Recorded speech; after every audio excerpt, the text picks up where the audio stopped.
There's a lot of stuff that gets shipped to your house, and the backbone of logistics is the warehouse. A warehouse is a very fascinating part of the logistics train. That's where things get stored. That's where something might sit on the shelf. Maybe it doesn't sit on the shelf. Maybe it goes in one side of the warehouse in a truck, it gets sorted, and it goes out into another truck, and then somehow it ends up at your door. Warehouses are fascinating, which is why there's this organization called MHI, Material Handling Industry. They've been asking me to speak to students at this event every year. And this is the first year I took a camera. So today what I want to do is I want to introduce you to the world of warehousing, logistics, and engineering, and all the robotics and all the AI and all the stuff that's going into this, because it's absolutely fascinating. It's like getting to peek inside a world that I didn't know I cared about, but once I realized it was a thing, I was like, of course there's a dude that does that. Of course there's a lady that her whole thing is that. It's fascinating. So today on Smarter Every Day, we're going to go to this really cool event. It's called Modex. I don't know what that stands for, but it is a thing in Atlanta where all the people in the world that work on these different logistics tools, they get together and they talk about how to make warehouses run more efficiently, and it's awesome. Like, it's legitimately amazing. I'm very excited to check it out. So let's just go around, check out the booths, and see what kind of new technology exists in the area of supply chain management.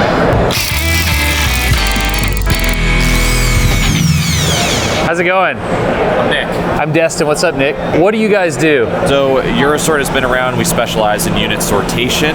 So the split tray would drop product onto one of these lifts here, and then that lift would then determine what destination it needs to go to after that. So you get 2 times that it's sorting from 1 induction.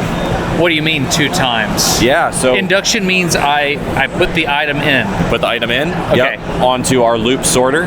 It's then dropping into one of the chutes, and then it's getting a secondary chute by going into one of the destinations. Okay, so if you had multiple of these, you basically have like logic. You could do, it's a binary, 1 or 0, this side or this side. No, it's even more than that. Okay, yeah. Because you're getting what chute it's going into, and then it can go into up to 16 destinations off of that one chute. So who would buy this? So this could be for e-commerce, retail fulfillment, returns, several different use cases for this. Okay, so this is an Italian machine that makes custom cardboard boxes.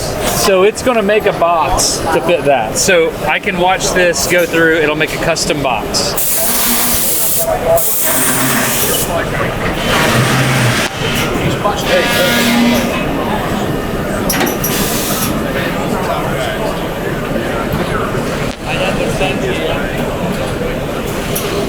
Oh wow.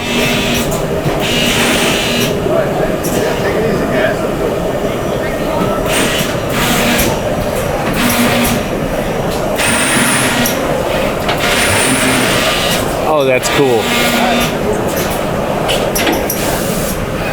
No way.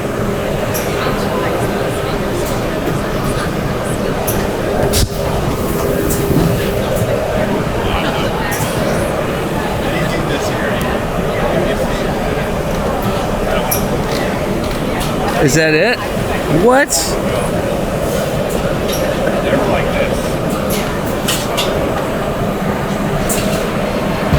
Where's it going? Oh, it's coming out of this side. Oh, it puts the label on it too. Yes, ready to send the customer. I love this. Oh, this casual suction cup crane here. Okay. How's it going?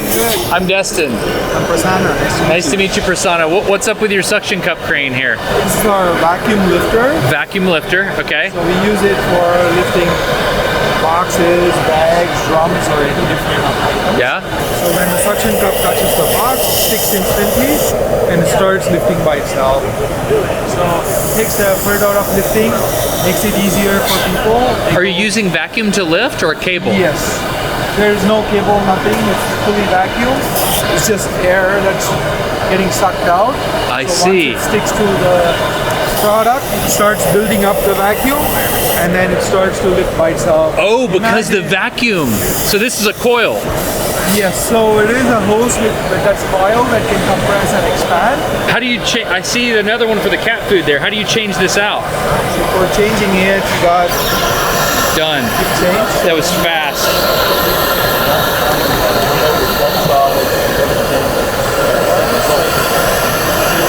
So we got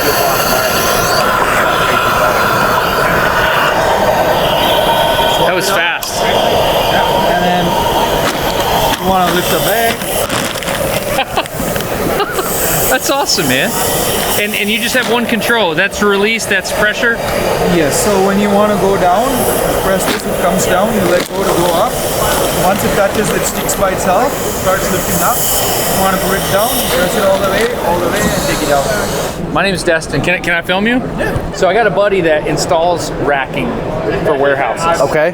What is this? So you're showing me a bunch of like broken racks. Correct. What is this about? Like you're trying to solve a problem. What is the problem you're trying to solve? Anytime there's a forklift and an operator running around rack and operating around rack, damage is bound to happen.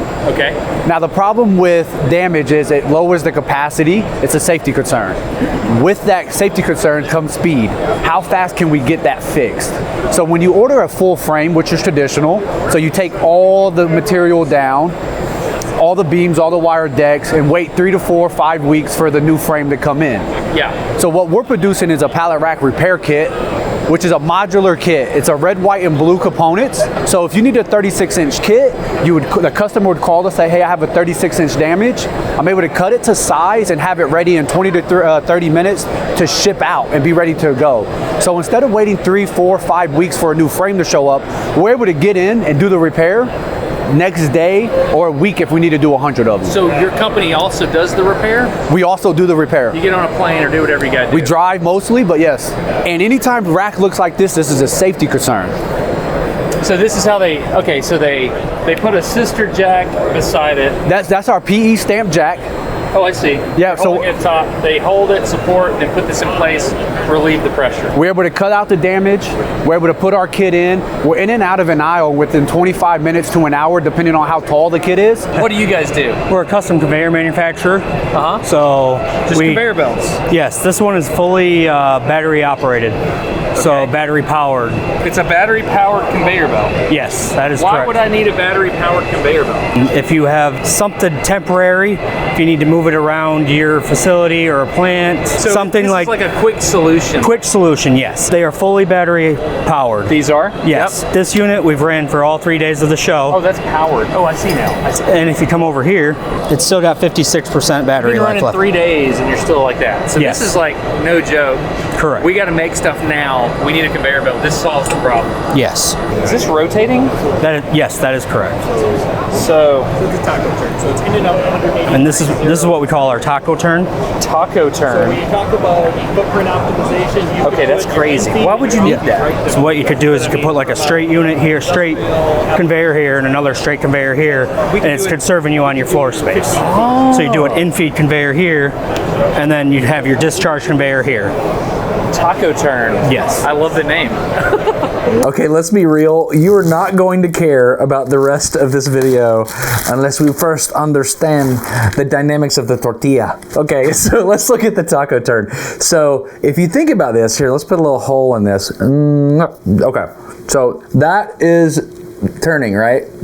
So the tortilla is turning, okay? But let's just fold that over and then, oh my gosh, this is so complicated. Okay, yeah, we have a pivot point now. We are rotating the tortilla. Gosh, this is so hard. Okay, I think I got it. So what you gotta do is you gotta take one side of the tortilla and you move it one way. The other side of the tortilla and you move it the other way, and it does like this, all right?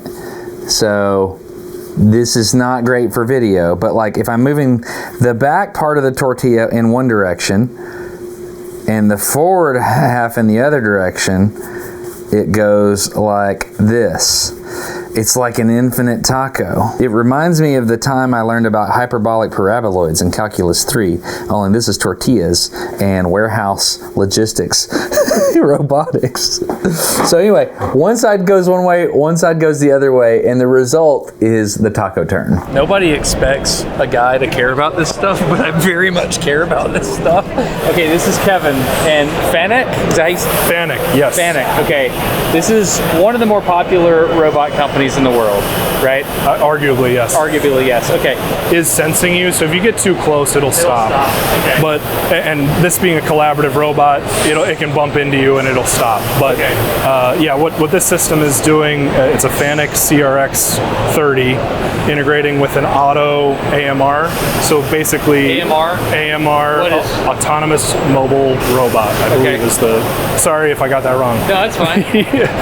But what we're trying to do is get into the space where robots don't have to be guarded, but also bolted to the ground or their machine. So what this is an integrated business system. Well, again, this is a Fanuc 3D vision system with an on-robot vacuum tool. So all of them working together to find these boxes. Yes. And then sorting them based off of journals into this stack and blenders into this stack. But kind of highlighting how we are using these systems in warehousing and e-commerce settings. So a robot can only interact with a part if it knows it's there. It has a discrete. It says part present. There's a thing there. Okay. Another thing you might need to know is what is the position that it's in? What is its aspect?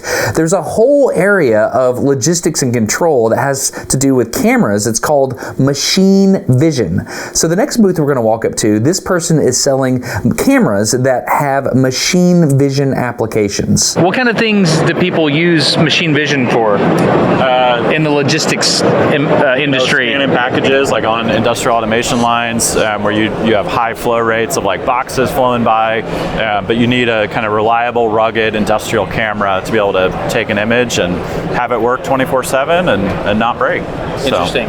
Yeah, machine vision is huge. Like when it comes to like robots and AI and stuff, if the robots can't see, whether it be with like images or RFID, they can't make decisions, right? Correct, yeah. Okay. I mean, these are, our cameras are feeding all sorts of images to different AI models and helping deliver the future here. So these are Ethernet-based machine vision cameras, so a lot of different resolution and speed options available here, but kind of the defining features that they all communicate via Ethernet, so you can run the camera data and image data a very long distance. Are they PoE? They are PoE, yeah. Do you have one I can see? I guess they're over here, right? Yeah, this is one of our newest models. This is the Triton 10, so it's using 10 gigabit Ethernet and can do kind of 4K images up to 60 or 70 frames a second in some different models there. Can you go to a smaller resolution and a higher frame rate to make decisions quickly? Yep, yeah, of course you can. Oh my gosh, what is that? What is going on? Ocado Intelligent Automation. Look at these robots. So they're over a frame. The frame has tracks on it, 2 different positions. And you'll notice the wheels, they have an X and a Y. And it'll move, and then it'll disengage one wheel and engage the other. Oh wow. It's happening so fast I can't film it. I'm so sorry about this.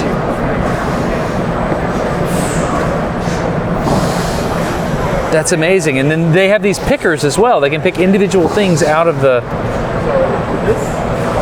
That's ridiculous. So what we're looking at here is the top of what normally is a very tall grid that fills out a warehouse. So if you think about walking into a warehouse where you buy items online, when they're trying to figure out how to fulfill those orders efficiently, they will build giant grids that go floor to ceiling. And up on top of those grids, robots like these square robots here run around on top and move the totes from one place to another, in a very smart way.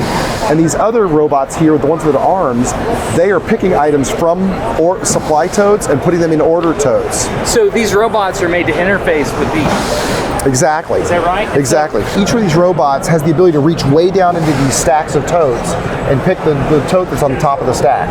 So it's going to reach down here, it's going to grab a tote, it's going to pull up in its belly, and it knows it needs to go take it somewhere, and it's going to drop it off. So do these pick and place robots, do they stay in one location, or is there a movable version of those as well? So they stay in one location, and then up on top of the grid, the robots pick as many of the items as they can pick, and then the ones that they can't pick, those totes get set down down to the floor where people, pick the other items. What does this look like on the back end from like a data systems perspective? Like you have to have something crazy running this. Yeah, so this is a massive AI-based, algorithm that is tracking all the orders and where all the things are and the times that they need to be shipped out. And so it's a massive data problem. That's amazing. Yeah. David, thank you so much, man. I appreciate it. Yeah. Have a good day. That's awesome. Learning about this warehouse stuff is fascinating because I'm recently experiencing this. You may be aware on an earlier video on this channel, we're working on this thing called the Smarter Scrubber. And it's a grill scrubber that uses chainmail instead of wire bristles. But there was a problem that we uncovered in that video. We're trying to make this thing all the way in America, which has proven to be a very difficult thing because in that video, the knob, that little part up top, we were told it was made in America. We discovered it was made in Costa Rica, and I cannot abide that. The whole thing has to be made in America. So when it came time to actually make this knob, we used the sponsor for today's video, which is Onshape, to do that. And I want to explain how we did that. Chris Robeson was the guy that taught me how to do injection molding stuff. And I went to his office when we were making the old injection molded parts for the top of the scrubber here. And Chris was using a software package I didn't recognize. And I said, Chris, what is that? Is that some kind of mold software? He said, oh no, dude, this is just CAD software. It's called Onshape. You don't have to download any software. It actually runs on your browser. Once you try it, you're not going to go back. We decided to collaborate on this file. So all you had to do is share a link. It's like Google Docs for CAD. It works really, really well, and I'm impressed with the user interface. So you can see early on, this is the knob design that we had. Later, we did a different version here, and you can see we were able to just work on stuff together. Like you see at the bottom of the knob, the earlier version, we had like 4 of these little sections in the bottom, and Chris said, no, we could do more if you want. I said, yeah, let's do 8, so it's really strong. So we collaborated on a part in a browser, which was fascinating. So when it came time to actually make the mold cavity for this part, we collaborated on Onshape with an engineer out in California at a company called Mantle. They can 3D print mold cavities, and that engineer had never used Onshape before, but we worked on it together, which was cool because we were all in the document, and we could just say, oh yeah, check this out. You can do this because we can 3D print a water channel with a special geometry. The ability to collaborate with other engineers in a browser with like Google Docs level synergy, it's fantastic. So a thing that I'm working on for an upcoming video, I'm doing a nuclear series here on Smarter Every Day. This is a nuclear reactor, okay? And so I'm working with a guy to make an accurate nuclear reactor assembly. There's a lot of parts here, and traditionally you're emailing a lot of part files back and forth. Check this out. You can just provide a link to somebody and they can like look at stuff on their phone. This is that nuclear reactor, and you can go in here and like say, oh yeah, check it out. That's what I want. It's amazing. You can even make edits on here. I like using the browser on a desktop, but it's amazing the things you can do with Onshape. So if you're an engineer like me, you've heard about Onshape and you want to try it, you can do it by going to onshape.pro/smarter. You can also click the link below in the video description. For 6 months, you can have the professional version with all the bells and whistles. You can take it for a spin, see if you like it. Onshape is banking on the fact that you're going to like it, and you're going to go to your company and you're going to be like, hey, we need to be using this at the enterprise level because it's really good for collaboration. And so if you're in a government system, they work with GovCloud, ITAR stuff. You can do all that with Onshape. It's a new way of doing CAD, and I think you're really going to like it. So if you want to try it, big thanks to Onshape for sponsoring this video. Go to onshape.pro/smarter. Check it out. 6 months of the professional version, all the bells and whistles for free. You can try it, see if you like it. Big thanks to Onshape for sponsoring this episode, and let's go learn more about warehouses. What on earth am I looking at? This thing is humming. What is this? You're looking at an NPI dual lane extreme sorter, sliding shoe sorter technology that you're seeing here. So it's pushing boxes off. Yes, these pieces, these pucks that ride down the middle here, they're called shoes. They're sliding shoes, and they push pieces off of both sides of this machine. So there's a big conveyor system here, like it's huge. How would something like this hook into the factory? Like you gotta have a data interface, you have to have mechanical interfaces. How would the factory itself, or the warehouse, how would it communicate with your system? Everyone does it a little different. What I tend to see is that when you're talking of systems of that scale, they tend to have a WES, warehouse execution system. Warehouse execution system. Yeah. Okay. Is that a software thing? It's a software thing that gives plant-wide kind of data. Okay. But it manages the entire flow of the warehouse. Really? And it'll communicate to my software piece that's called a WCS, Warehouse Control System. Okay. Which runs my sorter. Okay, and is that what this is? That's what you're seeing on the left screen here. The left screen. Yeah. So this is the sorter running. So basically you're just transporting or you're switching. That's the two things that conveyors do? That's what's going on here at the show, but typically the sorter is pushing these boxes off to independent destinations. I see. Yeah. Okay, so there would be lines 90 degrees out from this. There could be lines 90 degrees out. It could be spurs coming off and going to conveyance down to another part of the factory, just depending on where the box is needed. It's like a mechanical computer. Pretty much. Cool. What's the name of the company again? This is NPI. We're part of the Duravant family. Hey, thanks, man. Donald, right? Man. Yeah. Yeah, pleasure to meet you. Thanks for your time, man. Yeah. Appreciate it. Thank you. Yeah. That's cool stuff, dude. Yeah. Where'd you go to school? I went to school at Arizona State University. Arizona? And what did you study? Aerospace engineering. Me too. Oh, yeah? Yeah, that's awesome. And did you think you would end up doing this? No. So an aerospace engineer is running systems that do boxes in warehouses. Yep. You didn't think you'd do this? No. How did you end up doing this? Just piqued my interest. It is interesting. It is interesting. It's very interesting. Yeah, That's especially cool. when you get into the complications of this type of technology. Like what? Oh, just so much going on. You know, you see how fast this is running. There's electric diverts that are firing to push the shoes over. The whole software piece that we spoke about, right? There's a lot of integration there that happens. Is it as fast as airplanes and rockets and stuff? No, but it's still, you know, a unique. We walk into unique situations every single day. Really? Yeah, every single warehouse is different. The problems are the same, but everyone's approach is different. That's cool. Yeah. You're an interesting person. Thank you. Thank you very much, man. I appreciate that. Yeah. Have a good one, Donald. Yeah, thank you. That's cool. Fellow aerospace engineer. That's neat. I respect Donald because he saw a thing he was interested in and he went for it. And because of that, I get packages delivered to my house, and that's awesome. So thank you, Donald. I think it's fascinating. Another thing I want to point out is there's this other group of people or companies within the warehouse world called integrators. Now, the way an integrator works is if I have a company and I want to sell widgets, I say, hey, I need a warehouse that will let me have this much throughput, or this is the volume going through my warehouse every day. And so the integrators, which is like a company that has really smart people in it, they say, okay, well, we're going to make a 3D model of the warehouse. It's going to have this many conveyor belts, this many cameras, this many whatevers, and it's all going to go together, and we're going to run this software over the top of it, and we're going to have these programmable logic controllers clicking these whatevers. They do all that. So I spoke to a lot of integrators or people that work at these integrators, and it's fascinating. Like, this is another level of thing that can be done. If you want to work in warehouse logistics, an integrator might be the place you want to look for the job, especially if you're really good at organization. Flexible, noiseless roller.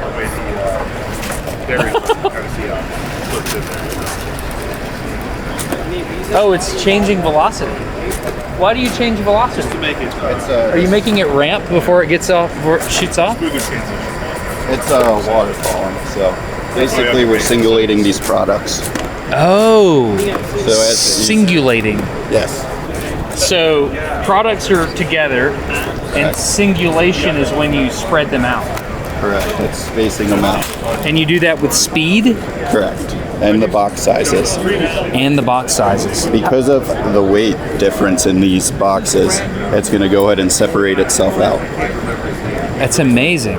I need to set this one up. So there was this one booth that didn't seem like a lot was going on. However, I can read body language, and there were people all around watching this thing in awe and reverence to this like seemingly normal thing that was happening, but it was amazing to them. And so I was like, okay, I don't get what's so awesome about this, but I need to go ask that lady that everybody is like lining up to talk to, the lady that's trying to eat lunch, but nobody will let her because they want to ask her questions.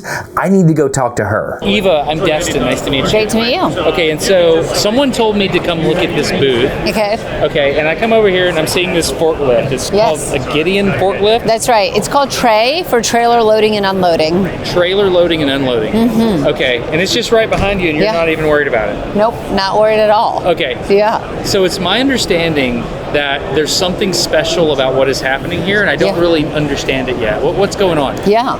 So Tray can deal with a lot of variability. You can see here 4 different types of pallets and racks. Its vision allows it to recognize the rack type or pallet type and adjust its forks automatically in order to pick that up in a perfect way, in a balanced way, right in the middle, and can do that over and over again. Industrial settings, food and beverage, automotive, 3PLs. So it's the fact that it's moving the forks is special. Absolutely. Recognizing the pallet to know how to move the forks is even more special. With no QR codes or anything Nothing. on the pallet. Absolutely nothing on the pallet. Exactly. So I'm going to level with you, Eva. Okay. This looks like one of the more boring booths here, but I'm watching eyes, and people that know what's going on are fascinated. Yes. So you're doing something very special, aren't you? Absolutely. And boring is really what we want it to be, right? Over and over again, no matter what it encounters, it can do the job seamlessly. So in most sites, when you open a trailer door, you have no idea what's going to be inside. You don't know what type of pallet, what type of rack, and it doesn't matter that you don't know, Tray can handle it. So I was talking to someone earlier, and they said that the fact that this thing is loading a trailer is like magic. Yeah. It's like a big deal. Absolutely. Why? Yeah. Well, in order to load, you have to be able to first enter on any kind of slope, right? And so that means that your forks are going to be pointed up. You have to be able to do a dynamic lift and tilt and then bring that fork back down, not hit the load on the top of the trailer. And doing that deep in the trailer is okay, maybe for some, but that last row, which we handle, is really special, and most can't because of what I just described. Deep in the trailer is harder? Deep in the trailer is easier. When you get very close to the edge of the trailer, that lift of that fork, that ability to bring it down is really special, and that's what lets us unload. Okay, so what is it doing right now? It's seeing a different kind of rack. That's right. So it's now scanning that pallet type to realize what type it is. It's recognizing Is it scanning it with that thing right there? With the camera. Okay. It's now bringing the forks down. It adjusted them before it went in so that those forks are going in right down the middle. Okay. Where is the camera at? There are 2 cameras. One is on the front mast and one is on the back mast, and you can see the back one right there. It looks like 2 eyes. Oh, I see. It's on that face right there. Yeah. Okay. And so this is a very tall thing. How is it seeing around that pallet? So it also has LiDAR all the way around. So it has LiDAR for a safety layer, and that's what allows it to have a 360-degree view, even when the camera in the front is blocked by the pallet. Oh, so there's a LiDAR down there. All around. Yes. Okay. Yeah, so this is... And so this is going to be really interesting, right? Because you have a very tall load, and it measured how much it needed to bring down the load and enter the trailer. And now it's going in the middle. It will shift its forks to the right and put those pallets up perfectly against the wall. Okay. Cubing out that trailer, no unused space. Cubing out the trailer. I am supposed to feel awe and reverence towards what I just witnessed. Absolutely. Okay, yeah, and that's from some, like, not your competitors, but people that are not with your company. They were gasping at what they just saw. So, okay, thank you for sharing that with me. Absolutely. And go get some lunch. You've been out on the floor too long. Yeah. Have a great one. Thank you. Thank you.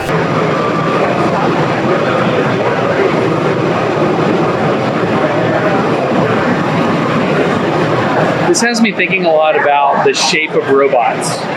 Like, I used to think that humanoid robots were it, but I think robots are going to be shaped depending on what the job is, which is which is why I'm seeing Boston Dynamics go towards more non-humanoid robots, which is interesting.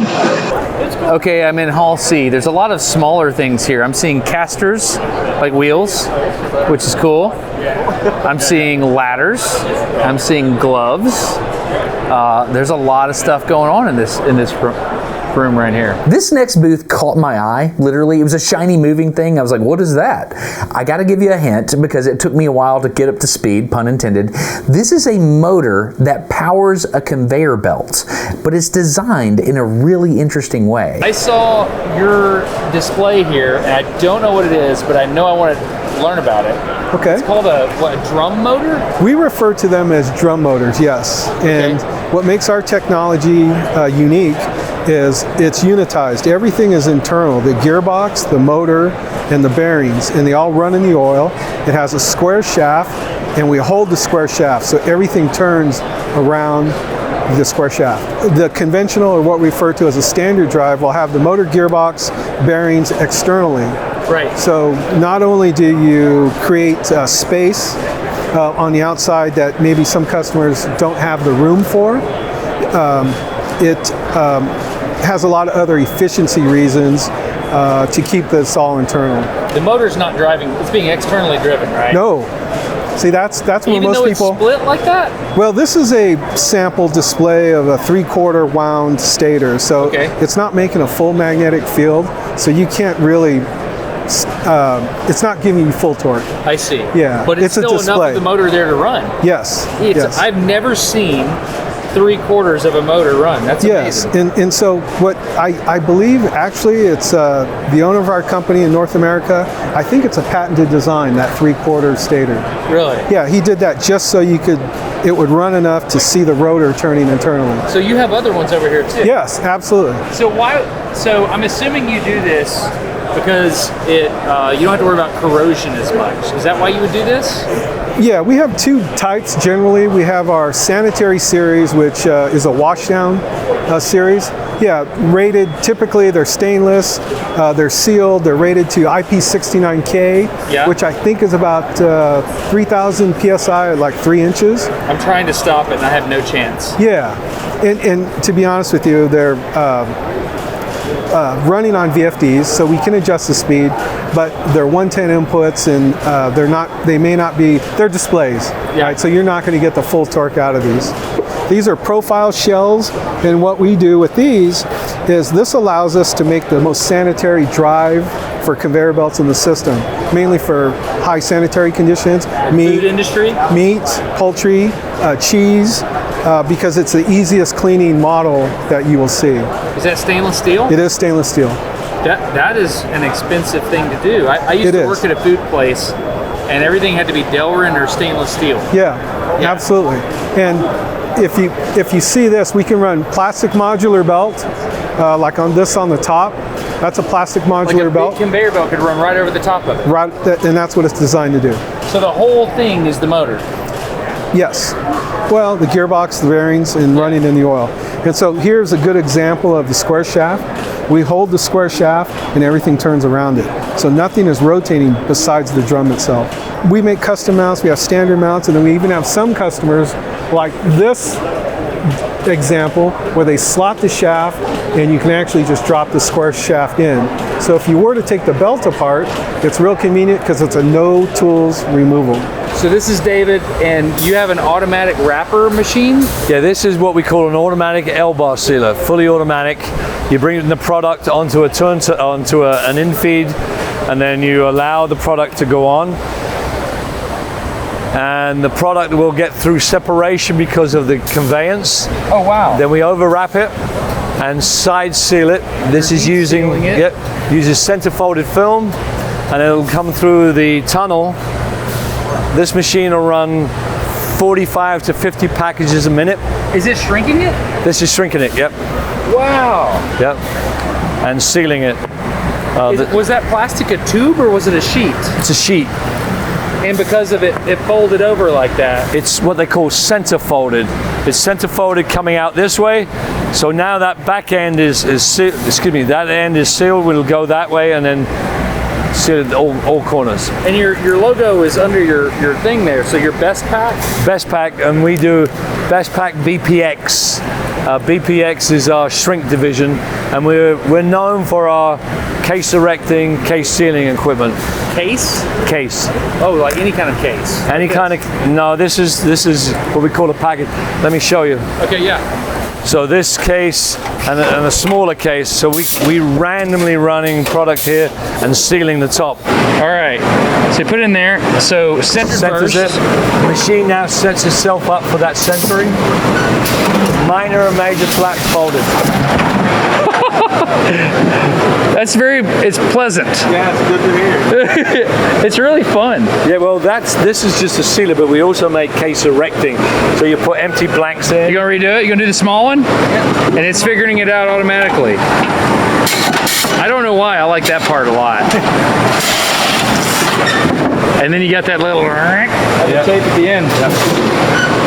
Best Pack. Cool. All right, so I was walking through Hall C and I saw it says automatic box opening. And what's your name, sir? Mark Jones. Mark, I'm Destin.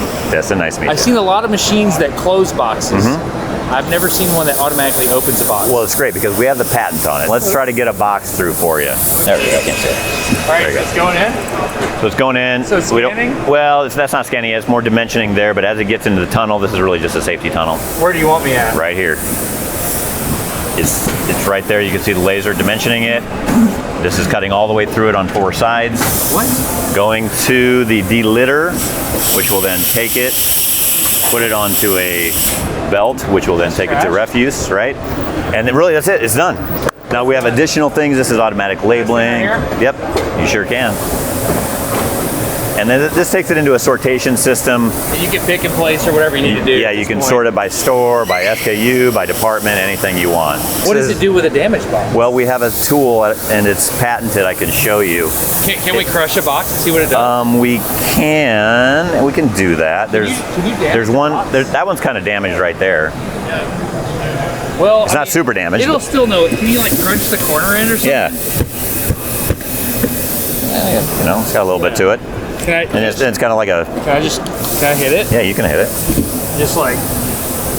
Oh, geez. Oh, now it probably won't cut that. A certain cut height at the moment. Yeah, yeah. So it'll. Like yeah, there you go. It should do that, right? We should do that. It'll be real close. The litter will probably make it a successful cut, but we'll see. Yeah, I appreciate your willingness to try. Yeah, Sure. That's a pretty big dent right there. All right. All right, what are you gonna do? It may have gotten. No, it's going for it. There it is. All right. See if So it looks comes like off. It may still be connected. Yeah, it'll rip through the side though. Will it really? Oh, I got appreciate that. Okay. This is the new tool that we got. You must be the engineer that designed this. Yes, he is. Yeah, he's geeking out on It's it. easy to tell an engineer because they don't jump in front of the marketing guy. Right. Hey, look at this! Oh my God, I'm so excited! I want to tell pretty you cool. about it. So what's the name, Mark? What's the name of the company? Cassie, Cornerstone Automation Systems, built in Frisco, Texas. That was cool. I haven't seen my open boxes. That was pretty neat. Well, there's a ton here. I could do this for days. I think this is a 3 or 4 day show, but I must go home. So the logistics world is very interesting. It's more complicated than I thought. And what I love about it is any little thing you need to do, there's somebody in some company that's like dedicated their career to making it happen. You need racking with wheels on it. That's what these people do. I think it's amazing. And this isn't even manufacturing. This is the logistics. And the logistics that feed the factories and take things out of the factories and help get packages to your house. It's fascinating. You need to sweep a floor or mop a floor? That's what these people do with robots. Anyway, I think it's fascinating. Anyway, so this is Modex 2026.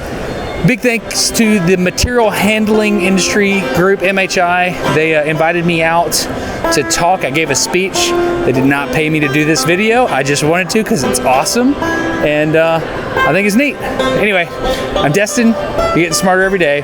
Have a good one. And if you want to learn more about manufacturing, I'm doing more of a manufacturing series on here. Anyway, have a good one. Bye.